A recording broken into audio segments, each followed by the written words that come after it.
गुरु महाराज, स्वीकार करो मेरा प्रणाम। श्री श्री परमहंस योगानंद जी की जय हो। योगी कथामृत परिच्छेद 30। चमत्कारों का नियम। महान उपन्यासकार लियो टॉल्स्टॉय ने एक सुंदर लोक कथा 3 एकांतवासी लिखी थी। उनके मित्र निकोलस रोर्किक ने उसे इस प्रकार संक्षिप्त किया है। एक द्वीप में 3 बुढ़े एकांतवासी रहते थे। वे इतने भोले भाले थे कि एक ही प्रार्थना प्रयोग में लाते थे। वह थी, हम 3 हैं, तू 3 है, हम पर दया कर। इस निश्चल प्रार्थना के समय महान चमत्कार प्रकट हुए थे। स्थानीय बिशप को उन 3 एकांतवासियों और उनकी अमान्य प्रार्थना के विषय में जानकारी मिली और उन्होंने उनको धर्म वैधांतिक प्रार्थनाएं सिखाने के लिए उनसे भेंट करने का निश्चय किया। उन्होंने उक्त द्वीप पर पहुंचकर एकांतवासियों को बताया कि उनका दिव्य आवेदन अशोभनीय था और उन्हें अनेक प्रचलित प्रार्थनाएं सिखाईं। तत्पश्चात बिशप महोदय नाव से चले गए। उन्होंने देखा कि एक तीव्र प्रकाश नाव का पीछा कर रहा है। जैसे ही वह प्रकाश निकट पहुंचा, उन्होंने 3 एकांतवासियों को पहचान लिया, जो एक दूसरे का हाथ पकड़े हुए और समुद्र की तरंगों के ऊपर दौड़ते हुए नाव के बराबर आ पहुंचने का प्रयत्न कर रहे थे। साधु बिशप के पास पहुंचते ही चिल्ला उठे, आपने जो प्रार्थना सिखाई थी उसे हम भूल गए हैं और आपसे यह अनुरोध करने के लिए दौड़ आए हैं कि आप उसे दोबारा सिखा दें। विस्मित बिशप ने सिर हिलाया। प्रियजनों, उन्होंने विनम्रता पूर्वक उत्तर दिया, आप अपनी पुरानी प्रार्थना पर ही निर्भर रहें। ये तीनों साधु पानी पर कैसे चले? ईसा मसीह सूली पर मृत अपने शरीर को कैसे पुनर्जीवित कर सके? लाहिड़ी महाशय और श्री युक्तेश्वर जी कैसे चमत्कार प्रकट कर सके? आधुनिक विज्ञान के पास अभी तक इसका कोई उत्तर नहीं है। यद्यपि अणु युग के आविर्भाव के साथ विश्व मानस के कार्यक्षेत्र में आकस्मिक रूप से वृद्धि हो गई है, मनुष्य की शब्दावली में अब असंभव शब्द का महत्व कम होता जा रहा है। वैदिक धर्म ग्रंथों की घोषणा है कि भौतिक जगत माया के केवल एक ही मूलभूत सिद्धांत सापेक्षता और द्वैत के आधार के अंतर्गत परिचालित होता है। ब्रह्म एकमात्र जीवन अद्वितीय है। एक सृष्टि के पृथक और नाना रूपों में उसका प्रकट होना मिथ्या या अवास्तविक आवरण धारण करना है। वह भ्रांतिजनक द्वैत परक आवरण ही माया है। आधुनिक काल के अनेक बड़े बड़े वैज्ञानिक आविष्कारों से प्राचीन ऋषियों के इस सरल उद्घोषणा की पुष्टि हुई है। न्यूटन का गति नियम माया का ही नियम है। प्रत्येक क्रिया की सदैव समान और विपरीत प्रतिक्रिया होती है। किन्हीं भी 2 भौतिक पदार्थों की पारस्परिक क्रियाएं सदैव समान और विपरीत दिशा में होती है। इस प्रकार क्रिया और प्रतिक्रिया यथार्थतः समान है। एकाकी शक्ति का होना असंभव है। 2 समान और विपरीत शक्तियों का रहना अनिवार्य है और सदा ऐसा ही होता है। आधारभूत प्राकृतिक क्रियाएं अपनी माया मूलकता का ही परिचय देता है। उदाहरणार्थ, बिजली अपकर्षण और आकर्षण युक्त वस्तु है। ऋण विद्युत अणु या इलेक्ट्रॉन और घन विद्युदशु या प्रोटॉन परस्पर विपरीत विद्युत शक्तियां हैं। दूसरा उदाहरण लीजिए। अणु या पदार्थ की सूक्ष्मतम कणिका स्वयं पृथ्वी की ही तरह धनात्मक और ऋणात्मक अर्थात पॉजिटिव या नेगेटिव ध्रुव बिंदुओं युक्त एक चुंबक है। यह समस्त दृश्य विश्व ध्रुवता के अनिवार्य प्रभाव के अंतर्गत है।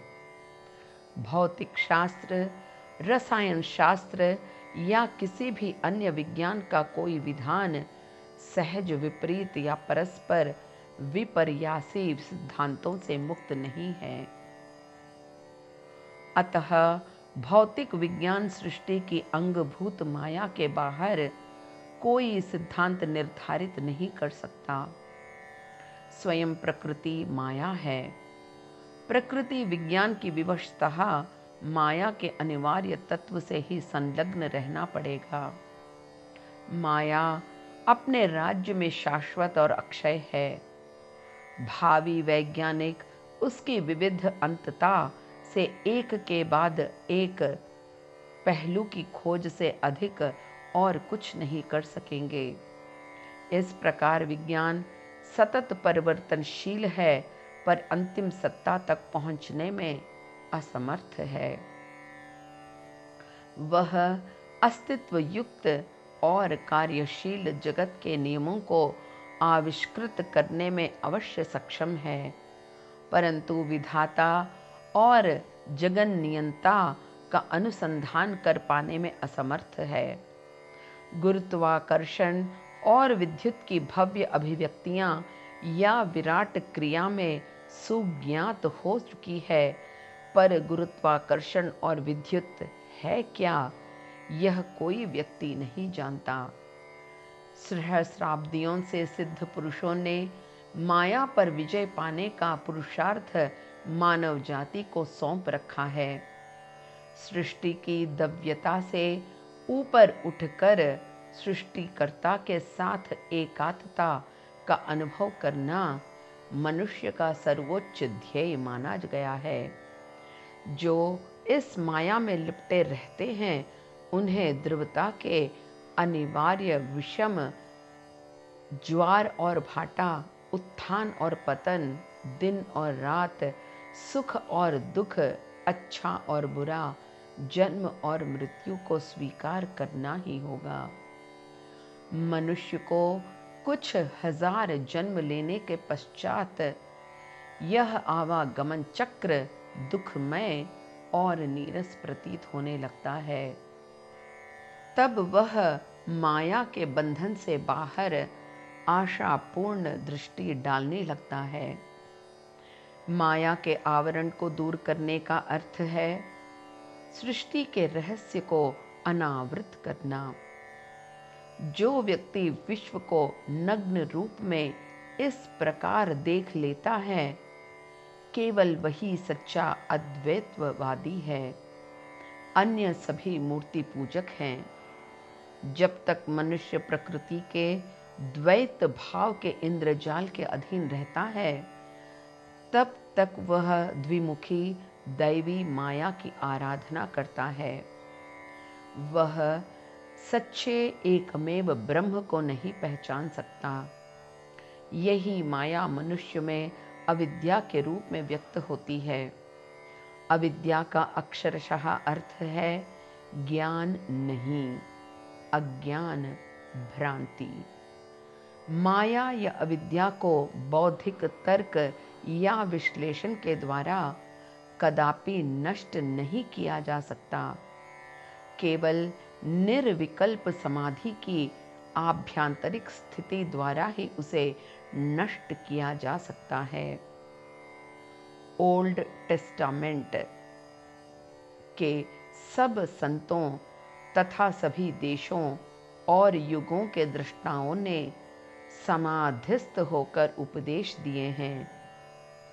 एज़ेकियल ने कहा है, बाद में वह मुझे दरवाजे के पास लाया और यह दरवाज़ा पूर्वाभिमुख था, और देखो, इज़राइल के ईश्वर की दैवीय शोभा पूर्व दिशा से आई थी और उसकी ध्वनि समुद्र की गर्जना के समान थी, और पृथ्वी उसकी अति शोभा से जगमगा उठी थी। योगी भृगुटी के मध्य में स्थित दिव्य दृष्टि के द्वारा अपने चैतन्य को सर्वव्यापक बना लेते हैं और ओम ध्वनि या शब्द का श्रवण करता है, जो समुद्र गर्जना के समान है। ओम प्रकाश का स्पंदन है और सृष्टि की एकमात्र सत्ता है। जगत के कोट्यावधि रहस्यों में प्रकाश सबसे अधिक प्रतीयमान है। ध्वनि तरंगों के विपरीत, जिनके संचरण के लिए हवा या अन्य भौतिक माध्यम की आवश्यकता होती है, प्रकाश तरंगे अंतरातारकीय अवकाशीय के शून्य के भीतर से सरलता से प्रसारित हो जाती है। उपकल्पित ईथर को भी, जिसे ऊर्मी सिद्धांत के अनुसार प्रकाश का अंतर्ग्राही माध्यम माना जाता है, आइंस्टाइन की विचार सारणी के अंतर्गत त्याग दिया जा सकता है, क्योंकि अवकाश का ज्यामितीय गुणधर्म ईथर के सिद्धांत को अनावश्यक ठहरा देता है। दोनों कल्पनाओं के अंतर्गत प्रकाश प्रकृति के दृश्यमान रूपों में सर्वाधिक सूक्ष्म और भौतिक आलंबनों से सर्वाधिक मुक्त है। आइंस्टीन की भव्य कल्पनाओं के अनुसार प्रकाश के वेग 1,86,300 मील प्रति सेकंड का समस्त सापेक्षता के सिद्धांत में प्रमुख स्थान है। उन्होंने गणित द्वारा यह सिद्ध किया है कि जहाँ तक मानव के सीमित मन का संबंध है, केवल प्रकाश का वेग ही सतत परिवर्तनशील जगत में एकमात्र ध्रुवक है। मानव जगत के देश और काल के समस्त मानदंड प्रकाश वेग की एकमात्र निरपेक्ष नित्यमानता पर आधारित है। जब तक भावात्मक रूप से शाश्वत समझे जाने वाले काल और देश भी सापेक्ष और मर्यादित हैं, केवल प्रकाश वेग के मापदंड के संदर्भ में ही उनका प्रतिबंधित माप प्रमाणित रहता है। आयामात्मक सापेक्षता अर्थात डायमेंशनल रिलेटिविटी के रूप में अवकाश के साथ मिलाए जाने पर काल का सही स्वरूप प्रकट हो गया है। संदिग्धता का एक सरल सार आइंस्टाइन ने अपनी कलम से निःसृत कुछ थोड़े से समीकरणों के प्रहार से प्रकाश के अतिरिक्त जगत के अन्य ध्रुव सत्यों का उन्मूलन कर लिया है। बाद की वृद्धि में अपने एकीकृत क्षेत्र सिद्धांत में इस महान भौतिक शास्त्री ने केवल एक गणितीय सूत्र द्वारा गुरुत्वाकर्षण या ग्रेविटेशन और वैद्युत चुंबकत्व अर्थात इलेक्ट्रोमैग्नेटिज्म के नियमों को एक ही साथ गूंथ दिया है। ब्रह्मांडीय रचना की विविधता को एक ही नियम के अधीन रखते हुए आइंस्टीन सृष्टि के समस्त ताने बाने को निरंतर परिवर्तनशील माया घोषित करने वाले प्राचीन ऋषियों की श्रेणी में पहुंच गए हैं। सापेक्षवाद थ्योरी ऑफ रिलेटिविटी के युगांतरकारी सिद्धांत से ही सूक्ष्मतम परमाणु का गणित द्वारा अनुसंधान संभव हुआ है। अब महान वैज्ञानिक साहस के साथ न केवल यह घोषित करते हैं कि अणु पदार्थ नहीं शक्ति है, किंतु यह भी घोषित करते हैं कि परमाणु शक्ति तत्वतः मानस द्रव्य है। सर आर्थर स्टैनली एडिंगटन ने भौतिक विश्व की प्रकृति अर्थात the nature of the physical world नामक पुस्तक में लिखा है, इस बात की स्पष्ट सिद्धि कि भौतिक विज्ञान एक छाया के जगत से संबंधित है, अति महत्वपूर्ण प्रगतियों में से एक है। भौतिक विज्ञान के जगत में हम परिचित जीवन के सामान्य व्यापारों का छाया चित्र देखते हैं। मेरी कुहनी की छाया रूपी मेज पर टिकी हुई है। जिस प्रकार छायामय स्याही छाया रूपी कागज पर अंकित हो रही है, यह सब प्रतीकात्मक है और भौतिक शास्त्री इसे प्रतीक के रूप में ही रहने देता है। तत्पश्चात मन रूपी रसायन शास्त्री की बारी आती है, जो इन प्रतीकों का रूपांतरण कर देता है। मोटे तौर पर निष्कर्ष यह है कि विश्व तत्व मनस्तत्व है। इलेक्ट्रॉन सूक्ष्मदर्शक यंत्र यानी इलेक्ट्रॉन माइक्रोस्कोप के नूतन आविष्कार के साथ परमाणु के प्रकाश सत्व और प्रकृति के अटल द्वैत का निश्चित प्रमाण प्राप्त हुआ है। न्यूयॉर्क टाइम्स ने American association for the advancement of science नामक संस्था की एक सभा के समक्ष 1937 में इलेक्ट्रॉन सूक्ष्मदर्शक यंत्र के एक प्रदर्शन का निम्नलिखित विवरण प्रकाशित किया था। टंगस्टन धातु की आंतरिक रचना क्रिस्टलिन होती है। यह तथ्य अब तक क्ष किरणों के प्रयोग से परोक्ष रूप से ही जाना जा सकता है, परंतु प्रदीप्त पर्दे पर उसकी रूपरेखा स्पष्ट दिखाई पड़ी, जिसमें 9 परमाणु मणिभीय जाली में अपने ठीक स्थानों में थे। एक घन जिसके प्रत्येक कोने में एक एक और मध्य में एक परमाणु हो। प्रदीप्त पर्दे पर टंगस्टन की मणिभीय जाली में परमाणु ज्यामितीय ढांचे में व्यवस्थित प्रकाश के बिंदु के समान दिखाई दे रहे थे। इस मणिभीय घन के प्रकाश की पृष्ठभूमि में बमबारी करते हुए पवन के अणु नाचते हुए प्रकाश बिंदुओं के समान दिखाई पड़ते हैं। जिस प्रकार सूर्य की किरणों के बिंदु बहते हुए जल पर झिलमिलाते हैं। इलेक्ट्रॉन सूक्ष्मदर्शक यंत्र के सिद्धांत का सर्वप्रथम बेल टेलीफोन प्रयोगशाला न्यूयॉर्क सिटी के डॉक्टर क्लिंटन जे डेविसन और डॉक्टर लेस्टर एच जर्मर ने सन 1937 के आविष्कार किया, जिन्होंने यह स्थापित किया कि इलेक्ट्रॉन का व्यक्तित्व द्वैत है और उसमें कण एवं तरंग दोनों के लक्षण विद्यमान हैं।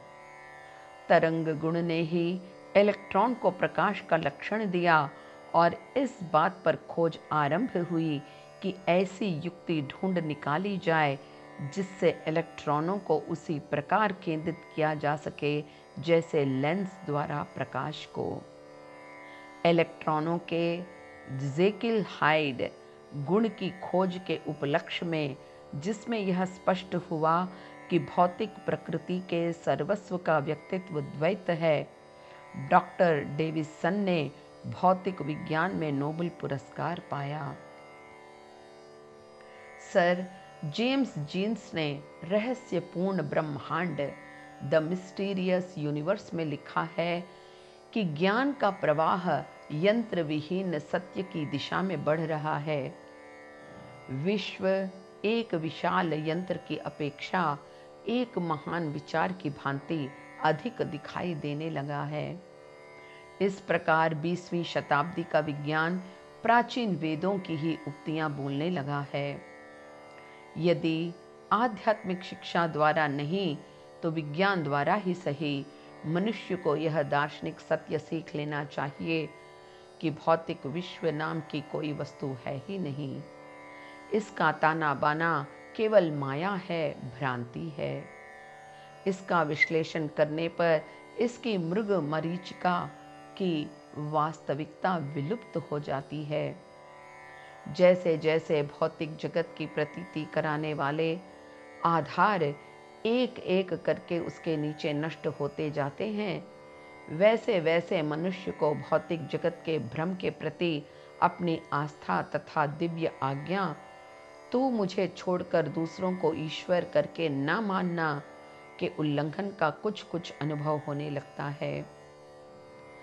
द्रव्य मास और ऊर्जा एनर्जी की तुल्यता दर्शाने वाले अपने सुप्रसिद्ध समीकरण में आइंस्टाइन ने यह सिद्ध किया है कि पदार्थ के किसी भी कण में निहित ऊर्जा अपने द्रव्यमान या भार के साथ प्रकाश वेग के वर्ग के गुणन फल के समतुल्य है।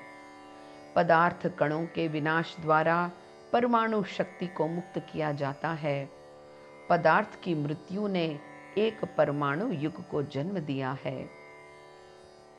प्रकाश वेग एक गाणितिक प्रतिमान अथवा ध्रुवक है और वह ऐसा इसलिए नहीं है कि प्रति सेकंड अर्थात 1,86,300 मील के वेग का कोई निरपेक्ष मूल्य है, लेकिन इसलिए कि कोई भी पदार्थ जिसके वेग के साथ उसका द्रव्यमान भी बढ़ जाता है,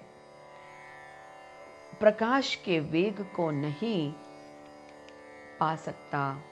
दूसरे शब्दों में कहें तो केवल अनंत द्रव्यमान वाला भौतिक पदार्थ ही प्रकाश वेग की समानता कर सकता है। यह संबोध हमें चमत्कार के नियम के पास ला देता है।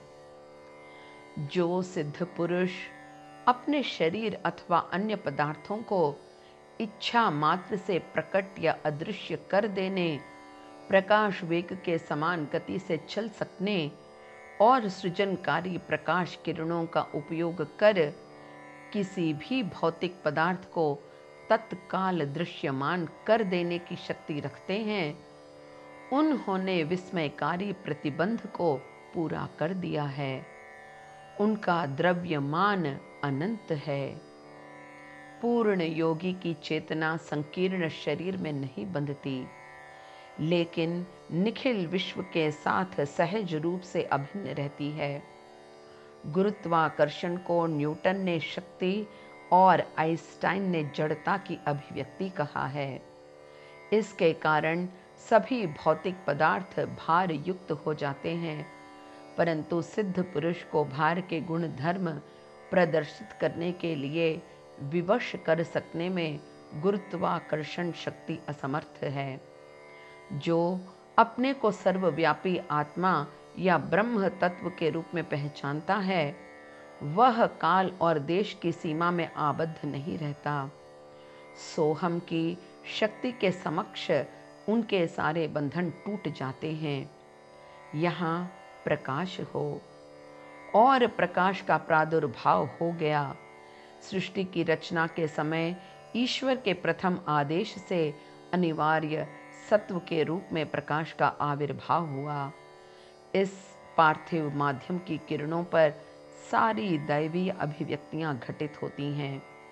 प्रत्येक युग के भक्तों ने ईश्वर को अग्निशिखा या प्रकाश के रूप में प्रकट होता वर्णित किया है। सेंट जॉन ने कहा है, उसकी आंखें अग्निशिखा के समान और उसका शरीर सूर्य के प्रखरतम तेज के समान था। एक योगी जिसने पूर्ण ध्यान द्वारा अपनी चेतना को सृष्टिकर्ता के साथ विलीन कर लिया है, विश्व संबंधी तत्व को प्रकाश के रूप में अनुभव करता है। उसके लिए जल की रचना करने वाली प्रकाश किरणों और भूमि की रचना करने वाली प्रकाश किरणों के बीच कोई अंतर नहीं है।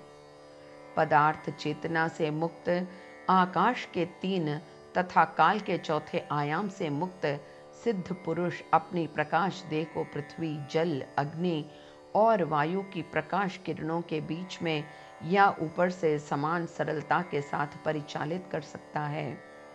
इसलिए यदि तुम्हारे बाहरी नेत्र अंतर्धान होकर कूटस्थ चैतन्य में लय हो जाएं, तो तुम्हारा समस्त शरीर आलोकमय बन जाएगा। मुक्त कराने वाले दिव्य चक्षु पर दीर्घ काल तक रही एकाग्रता ने योगी को पदार्थ विषयक सारे भ्रमों और उसके गुरुत्वाकर्षण जन्य भार का नाश करने के योग्य बना दिया है। वह जगत को उसी रूप में देखता है जिस रूप में विधाता ने उसकी सृष्टि की है, तत्वतः विभेदहीन प्रकाश समूह। हर्बर्ट के डॉक्टर L.T. ड्रोलैंड का कहना है, प्रकाश द्वारा प्रतिबिंबों की रचना सामान्य अर्ध बिंदु चित्र अर्थात हाफ टोन उत्कीर्ण के सिद्धांत अनुरूप होती है, अर्थात उनकी रचना अति छोटे बिंदुओं या सूक्ष्म बिंदु चित्रण द्वारा होती है, जिन्हें साधारण आंख से देखना कठिन है। नेत्र पटलों का संवेदन इतना तीव्र है कि ठीक प्रकार के प्रकाश की अपेक्षाकृत थोड़ी ही मात्रा से नेत्र संवेदना जागृत हो सकती है। चमत्कारों के नियम का परिचालन किसी भी व्यक्ति द्वारा संभव है जिसने इस बात का अनुभव कर लिया है कि सृष्टि का सत्व प्रकाश है। एक सिद्ध पुरुष को प्रकाश की अद्भुत घटना के दैवीय ज्ञान के प्रयोग द्वारा सर्वव्यापी प्रकाशाणुओं को इंद्रिय गोचर अभिव्यक्ति में तत्काल प्रतिबिंबित कर सकने का सामर्थ्य प्राप्त है। प्रक्षेपण के वास्तविक रूप वह जो भी हो, एक वृक्ष, एक औषधि, एक मानव देह का निर्धारण योगी की अभिलाषा तथा उसकी इच्छा शक्ति पर और मानस दर्शन पर निर्भर है। रात में मनुष्य स्वप्न चैतन्य की अवस्था में प्रवेश करता है और दिन में जो झूठी अहमवादी सीमाएं उसे घेरे रहती हैं, उनसे मुक्त हो जाता है। निद्रा अवस्था में वह अपने मन की सर्वशक्तिमत्ता का सदैव पुनरावर्तक प्रदर्शन करता है। देखो, स्वप्न में उसके दीर्घ समय के मृत मित्र दूरवर्ती महाद्वीप उसके पुनरुत्थित बाल्यावस्था के दृश्य प्रकट होते हैं। वह मुक्त और अप्रतिबंध चैतन्य, जिसका संक्षेप में अनुभव सब मनुष्यों को स्वप्न अवस्था में होता है, एक ईश्वर विलीन संत की स्थायी तथा संपूर्ण मनोव्यवस्था है। काल और देश का स्वामी, सब व्यक्तिगत अभिप्रायों से अलिप्त योगी सृष्टा द्वारा प्रदान की हुई सृजनात्मक इच्छा शक्ति का प्रयोग करके विश्व के प्रकाश अणुओं को किसी भी भक्त की सच्ची प्रार्थना को पूर्ण करने के लिए पुनः व्यवस्थित करता है। और ईश्वर ने कहा, हम अपनी प्रतिमूर्ति के रूप में और अपने ही लक्षणों से युक्त मनुष्यों की सृष्टि करें, और वे समुद्र की मछलियों पर, हवा में उड़ने वाले पक्षियों पर, पशुओं पर और समस्त पृथ्वी पर तथा पृथ्वी पर रेंगने वाले सभी जीव जंतुओं पर अपना प्रभुत्व स्थापित करें। इसी उद्देश्य से मनुष्य और सृष्टि की रचना हुई है कि वह जगत पर अपने प्रभुत्व को जाने और माया के स्वामी के रूप में ऊपर उठे। 1915 में मेरे संन्यास ग्रहण के थोड़े ही दिन बाद मुझे परस्पर विरोधी एक विचित्र अंतर्दर्शन प्राप्त हुआ। उसमें मानवीय चेतना की सापेक्षता की स्पष्ट रूप से पुष्टि हुई। मैंने माया के दुखद द्वैत के पीछे अनंत प्रकाश की अखंडता की स्पष्ट झांकी देखी।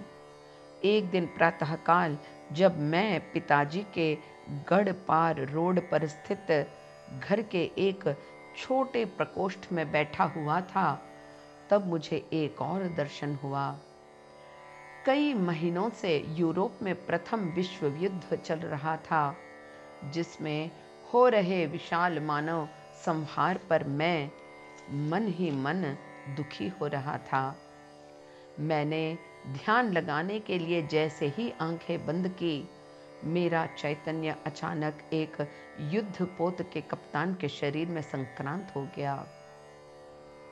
समुद्र तट की तोपों और जहाज की तोपों की गर्जना वातावरण में गूंज रही थी। हमारे बारूद भंडार पर एक भयंकर तोप गोला आ लगा और हमारे जहाज के टुकड़े टुकड़े हो गए। विस्फोट से बचे हुए थोड़े से नाविकों के साथ मैं पानी में कूद पड़ा। धड़कते हृदय के साथ मैं सुरक्षित किनारे पर पहुंच गया, परंतु एक गोली ने मेरी छाती को बीध कर दिया और मैं कराहते हुए जमीन पर गिर पड़ा। मेरा सारा शरीर सुन्न हो गया। फिर भी जिस प्रकार एक पैर के सुन्न हो जाने पर मनुष्य सचेत रहता है, उसी प्रकार अपने शरीर के विषय में भी मैं सचेत था। मैंने सोचा अनंततः मृत्यु के रहस्यपूर्ण कदम पास आ गए हैं। अंतिम आह के साथ मैं अचेत होने ही वाला था कि मैंने स्वयं को अपने गढ़पार रोड वाले घर में पद्मासन में बैठे हुए पाया।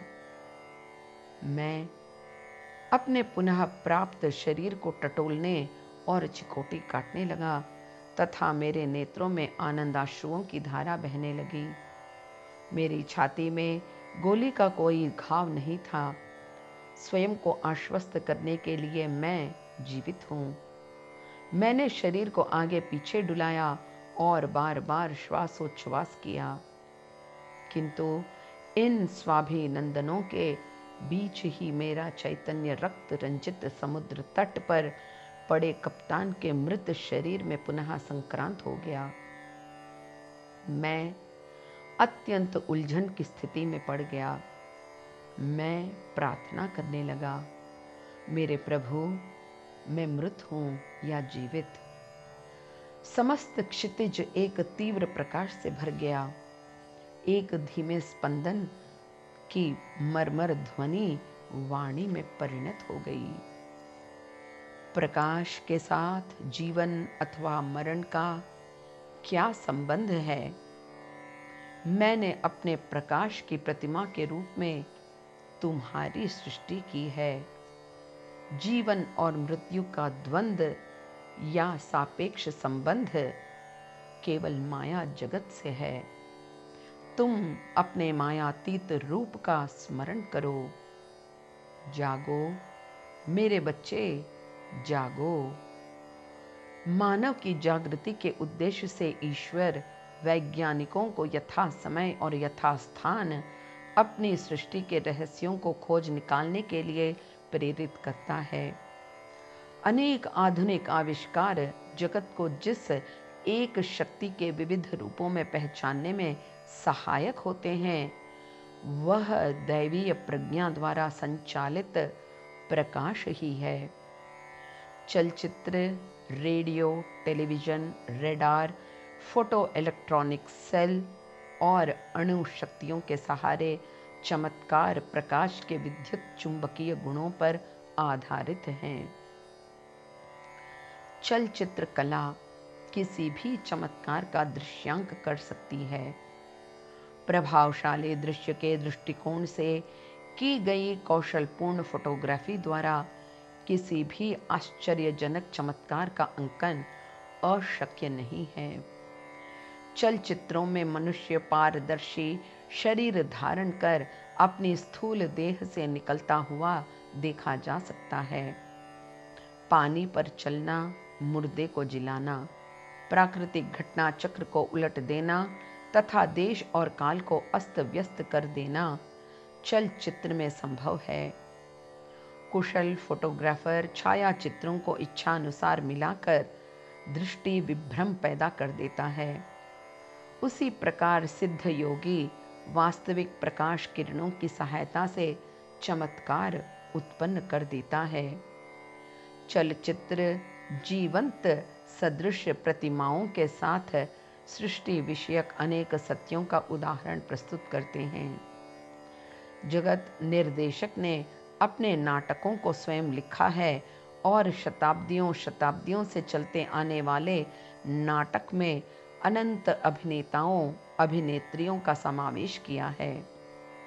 अनंतता के अंधकारपूर्ण मंडप से वह अपनी प्रकाश किरणों को युग युगांतरों की फिल्मों के माध्यम से प्रक्षेपित करता है और चित्र महाकाश के पर्दे पर प्रतिबिंबित होते हैं। जिस प्रकार चलचित्रों की प्रतिमाएं वास्तविक प्रतीत होती हैं, किंतु वास्तव में वे केवल प्रकाश और छाया के संयोग मात्र हैं, उसी प्रकार विश्व अनेक रूपता भी एक भ्रम मात्र है। भूमंडलीय क्षेत्रों में स्थापित जीवन के असंख्य रूप एक ब्रह्मांडीय चलचित्र की प्रतिमाओं के अतिरिक्त अन्य कुछ नहीं है। अस्थायी रूप से मनुष्य की पांचों इंद्रियों के प्रत्यक्ष ज्ञान के अनुकूल अनित्य दृश्य मनुष्य की चेतना के पर्दे पर अनंत सृजनात्मक किरण द्वारा डाले जाते हैं। सिनेमा दर्शक दृष्टि उठाकर यह देख सकते हैं कि सारे प्रतिबिंब प्रतिमा रहित प्रकाश किरण के माध्यम द्वारा पर्दे पर दृश्यमान हो रहे हैं।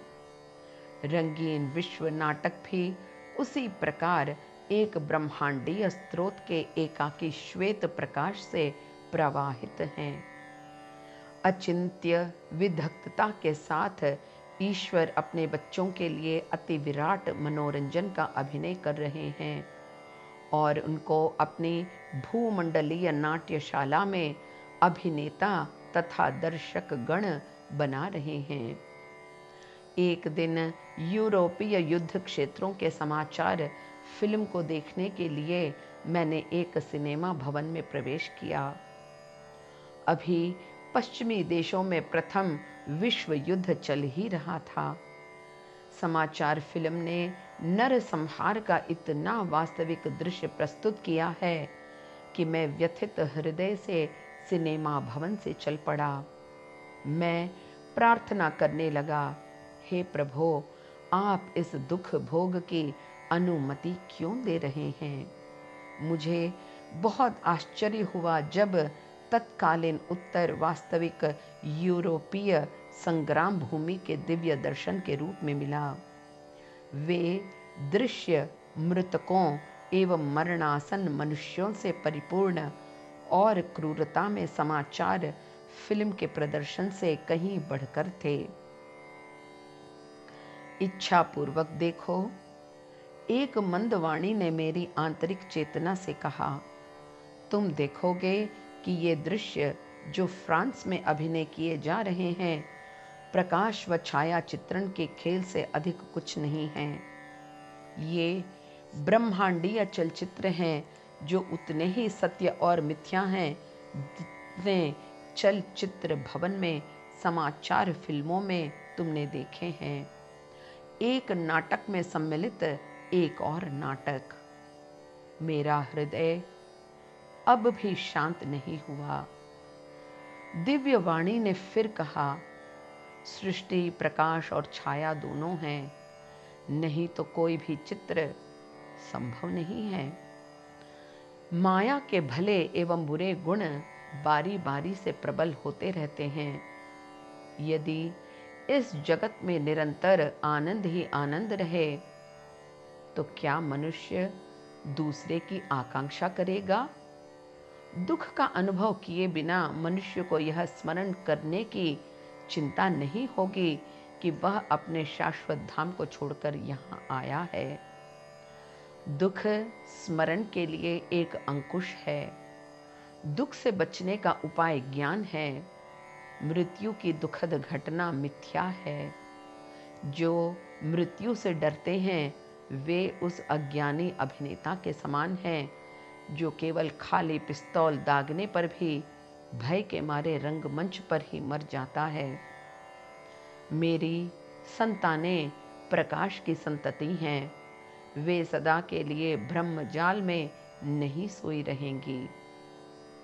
यद्यपि धर्म ग्रंथों में मैंने माया के विषय में बहुत कुछ पढ़ा था, फिर भी मुझे उससे वह गहरी अंतर्दृष्टि नहीं मिली थी जो इन अंतर्दर्शनों तथा इन सांत्वनादायक शब्दों से प्राप्त हुई। उस समय मनुष्य के मूल्य एकदम बदल जाते हैं जब उसे अंततः इस तथ्य का विश्वास हो जाता है कि सृष्टि केवल एक विशाल चलचित्र है और उसकी सच्ची सत्ता सृष्टि के अंदर नहीं अपितु उससे परे है। इस परिच्छेद का लिखना समाप्त करने के बाद मैं अपने बिछौने पर पद्मासन में बैठा था। मेरे कमरे में 2 ढक्कन युक्त लैंपों का धीमा प्रकाश हो रहा था। दृष्टि ऊपर उठाकर मैंने देखा कि छत में सरसों के रंग के छोटे छोटे प्रकाश बिंदु रेडियम के समान जगमगा रहे थे। वर्षा की जल रेखाओं के समान असंख्य प्रकाश किरणें पारदर्शक बाणों का रूप धारण कर मेरे ऊपर शांति से बरस रही थीं। तत्काल मेरे भौतिक शरीर की स्थूलता समाप्त हो गई और वह सूक्ष्म में परिणत हो गई। मुझे प्रतीत होने लगा मानो मैं तैर रहा हूँ। मेरा भारहीन शरीर बिछौने को नाम मात्र का स्पर्श करते हुए दाएं बाएं पारी पारी से हिलने लगा। मैंने कमरे में चारों ओर देखा। फर्नीचर और दीवारें ज्यों की त्यों थी, किंतु प्रकाश बिंदुओं का समूह इतना विस्तृत हो गया था कि मैं छत को नहीं देख सकता था। मैं आश्चर्यचकित हो उठा। मानो प्रकाश से ही एक आवाज आई, यही जागतिक चलचित्र यंत्रन्यास है जो तुम्हारे बिछौने की चद्दर के श्वेत पर्दे पर अपना प्रकाश बिंब निक्षेपित कर तुम्हारे शरीर का चित्र तैयार कर रहा है। देखो, तुम्हारी आकृति प्रकाश के अतिरिक्त और कुछ नहीं है। मैंने अपनी बाहों को देखा और उन्हें आगे पीछे घुमाया, परंतु मुझे उनका भार अनुभूत नहीं हुआ। मेरा हृदय आह्लाद से भर गया। मेरे शरीर के रूप में प्रस्फुटित होने वाला महाव्योम का प्रकाश स्तंभ सिनेमा भवन के अंधेरे कक्ष से निःसृत होकर पर्दे पर चित्र में परिणत होने वाली प्रकाश किरणों का दिव्य संस्करण प्रतीत होता था। दीर्घ समय तक मैं मंद प्रकाश युक्त अपने शयन कक्ष रूपी नाट्य गृह में अपने शरीर का चलचित्र देखता रहा। इसके पहले भी मुझे अनेक अंतर्दर्शन हुए थे, किंतु उनमें से यह सबसे निराला था। मेरे स्थूल शरीर का ब्रह्मजाल पूर्णतः विलुप्त हो गया और मेरी यह अनुभूति और गहरी हो गई कि समस्त पदार्थों का सत्व प्रकाश ही है। मैंने ऊपर स्पंदनशील प्राण कणिकाओं के स्रोत की ओर देखा और विनय पूर्वक कहा, दिव्य ज्योति, कृपा करके मेरे इस तुच्छ शरीर के चित्रों को अपने आप में समेट लो, जिस प्रकार एलिजाह को प्रकाश के रथ पर स्वर्ग ले जाया गया था। इस प्रार्थना का चमत्कारिक प्रभाव हुआ और प्रकाश किरणें अदृश्य हो गईं। मेरे शरीर में सामान्य वजन फिर से प्राप्त हुआ, जिससे मैं बिस्तर में दब गया। छत में प्रकाश किरणें टिमटिमाईं और अंततः लुप्त हो गईं। स्पष्ट ही पृथ्वी को छोड़कर जाने का मेरा समय अभी नहीं आया था। इसके अतिरिक्त मैंने दार्शनिक दृष्टि से सोचा, मेरे इस अभिमान से जाह अप्रसन्न तो न हो जाए। इति परिच्छेद 3 समाप्त।